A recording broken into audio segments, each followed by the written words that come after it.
Have you filed your taxes? Of course, already I did. The April 30th tax deadline is right around the corner. Are you ready? Have you filed your taxes? No.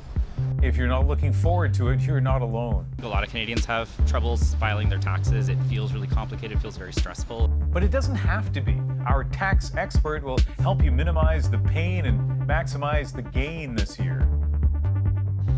Well, with just a couple of weeks to go before the deadline, let's check in with David Rotfleisch, a tax lawyer and chartered accountant. And David, we asked you, what would be at the top of your list for our viewers when it comes to taxes? And number one, you said, was to file on time. Why is that so important?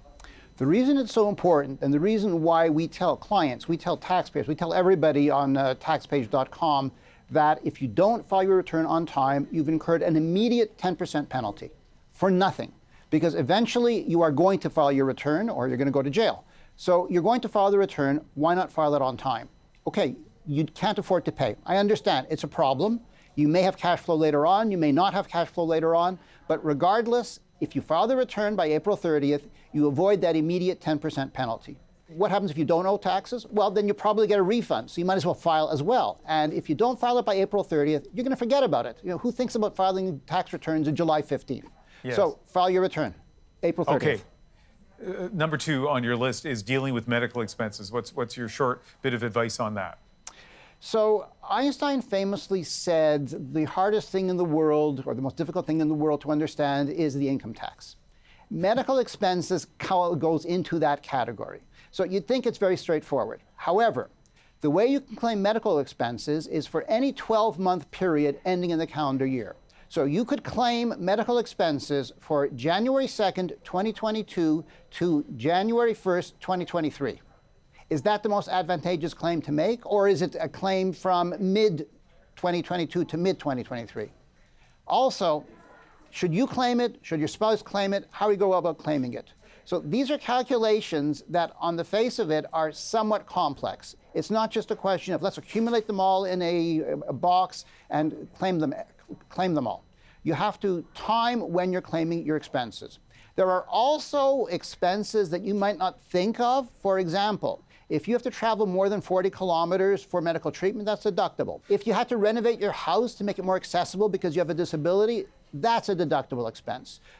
So you're a tax lawyer, you're a chartered accountant, as I mentioned. I mean, how does the average person who doesn't want to hire somebody figure out how to navigate what to do with those medical expenses?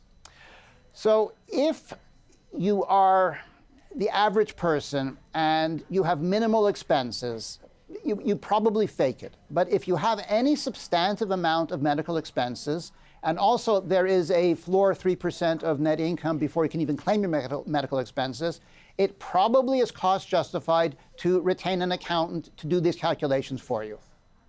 All right, we sent our producer Andrew out to talk to some people on the street and asked some people if they have tax questions. I want to play one of those for you now. I wonder to what degree the work from home tax benefit is still in play now that we're kind of in this flexible world of sometimes we work from home and sometimes we don't. Sometimes there's a 1 day a week we work from home. Does that mean we get to still claim that on our taxes? David, what's your answer for her? Well, the twist at the end, 1 day a week, makes it a little more difficult. So one of the benefits of COVID is that CRA is much more relaxed now about claiming at-home work expenses. So you can definitely claim home office expenses in the right circumstances. So there are a number of hoops to go through as usual. The first one is you have to have a form from your employer, a form T2200, 2200, that says my employee has to work from home and can claim expenses.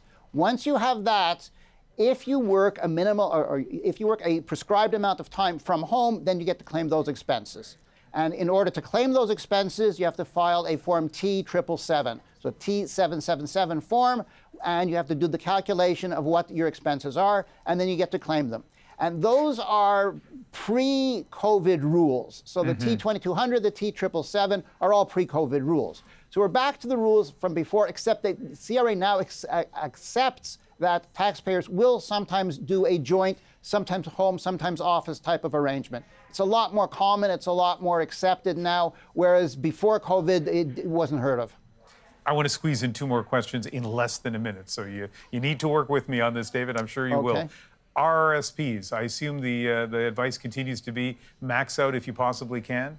Max out as soon as you can, as early as you can, because it's compound tax-free earnings. Contribute now if you can. Contribute throughout the rest of the year. Don't wait till February 28. And what about software, the software that can help people with their taxes? Do they work? Of course they work. They've been working for years. Accountants have used software forever, and the home software now is excellent. It's very useful. It'll take you through, but don't fall into the trap of thinking, I don't need an accountant because I have software. If you have anything that's all out of the ordinary, somewhat complicated, somewhat sophisticated, get an accountant. It's cost justified.